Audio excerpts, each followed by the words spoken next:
Por exemplo, vou contar um caso para vocês. Teve uma mamãe que teve um bebê que no início tinha um refluxo muito forte. Com isso, com o refluxo, era um incômodo físico. Então é óbvio que o bebezinho reclamava bastante porque ele mamava e aí ele tinha esse incômodo, então ele chorava. E isso é uma situação que, assim, claro, você vai levar no pediatra, vai fazer um tratamento, vai tentar contornar, né? Muito provavelmente ele vai melhorar à medida que ele for amadurecendo ali, ele vai melhorar, isso vai passar. Só que acontece, então assim, é uma fase de bastante choro, é bastante difícil, a mãe fica aflita, né? É um bebezinho, a gente fica louca de preocupação, querendo amenizar aquilo para ele. Muitas vezes, em função desse refluxo, por exemplo, tô dando pode ser muitas coisas, tá, gente? Pode ser alergia, pode ser uma dorzinha, enfim. Mas vamos ao refluxo. Em função disso, muitas vezes quando a criança tem refluxo, né, a gente não pode, por exemplo,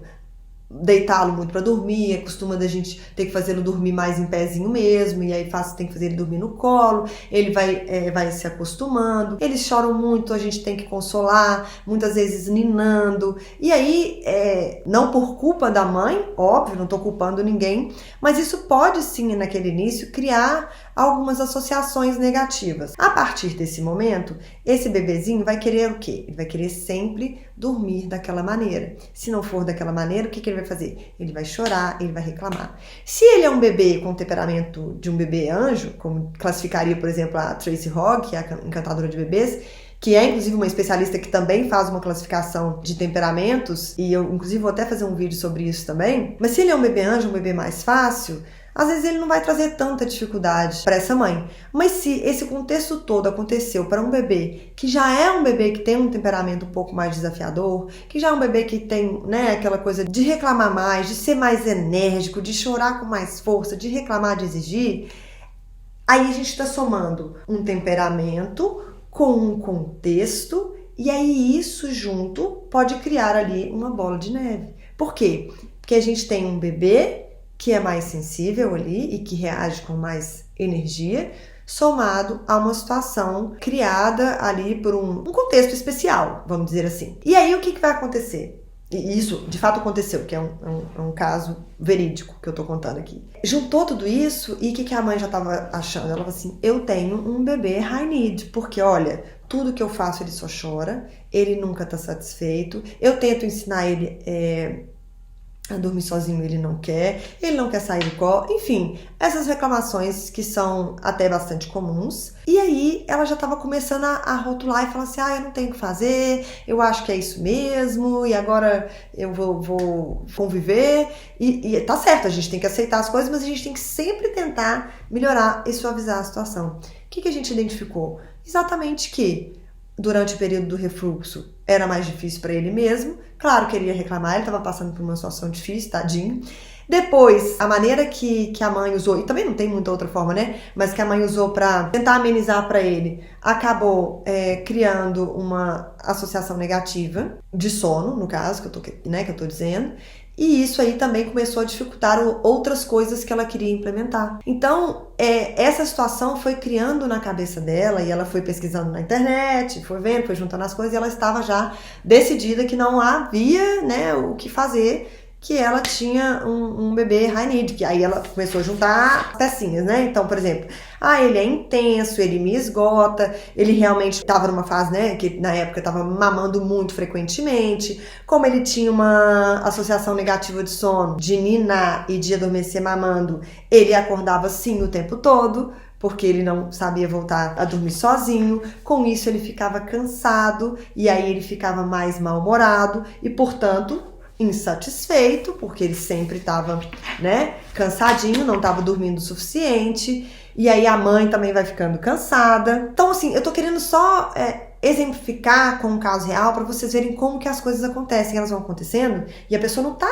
tendo noção, não tá tendo consciência, porque é realmente muito difícil, de tudo que tá influenciando. E aí, se ela rotula e fala, não tem jeito, porque aqui, ó, o Dr. Cis falou que é assim e não vai ter muito jeito, ela perde a chance de poder melhorar e suavizar as questões para ela. Porque aí o que foi feito? A gente começou a lentamente, gradualmente eliminar as associações negativas de sono com muito carinho, com muita paciência, respeitando o tempo do bebê. Foi fazendo isso lentamente, ele foi melhorando.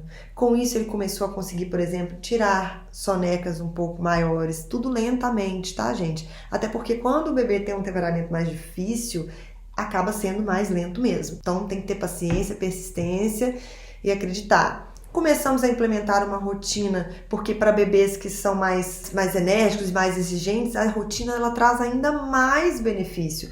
A previsibilidade nesses casos vai ajudar ainda mais esse bebê e essa família, essa mãe. Então não pode desistir de querer implementar uma rotina, porque isso vai sim te ajudar e vai ajudar o bebê. Ele sabendo o que vai acontecer, ele vai ter ele vai estar mais apto a aceitar aquilo que está por vir. Então fomos ajustando também a rotina, e aí à medida que você vai ajustando uma questão, ela já vai ajudando na outra. Então, se a gente tira uma associação, vai tirando a associação negativa de sono, isso vai ajudando ele a dormir. Ajudando ele a dormir, você vai fazer com que ele, então, consiga dormir mais tempo, né? Tirar sonecas mais restauradoras. Dessa forma, ele começa a ficar com humor, começa a ficar mais bem-humorado. Tá vendo como que uma coisa vai ajudando a outra?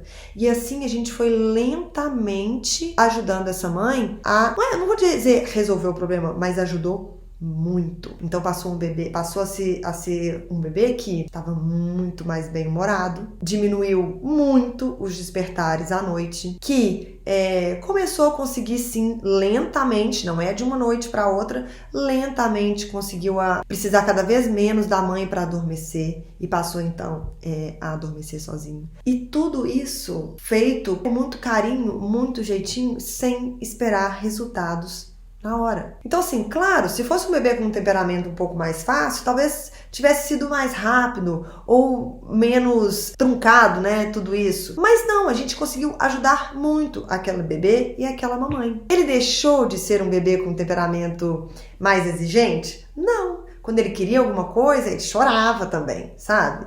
Mas é diferente dele querer e ele reagir com mais intensidade. A gente tem que diferenciar isso do fato de, poxa, ele tá muito irritado porque ele tá cansado. E por que ele tá cansado? Porque ele não estava conseguindo emendar ciclos de sono, porque ele tinha uma associação negativa que foi criada lá no inicinho, quando ele era pequenininho, porque ele tinha refluxo e não tinha muito outro jeito de ser feito, daquilo ser resolvido. Tô colocando esse exemplo porque é difícil, gente, porque nem toda situação, às vezes você tá passando por uma situação aí na sua casa e você fala, não, mas a minha situação não encaixa nisso. Claro, porque existem 1 milhão de fatores. Eu só tô exemplificando como que às vezes pode parecer que é uma coisa, mas o fato de você rotular isso te impedir de tomar algumas medidas para te ajudar, não vai ser legal. Você sempre pode fazer alguma coisa para tentar, pelo menos, suavizar a situação, sem esperar que você transforme o seu bebê, que tem uma personalidade mais forte, mais exigente, em um bebê que é mais de boa com tudo. Não dá, isso a gente nunca vai mudar. A gente tem que começar a aprender mesmo a lidar com essa característica dele.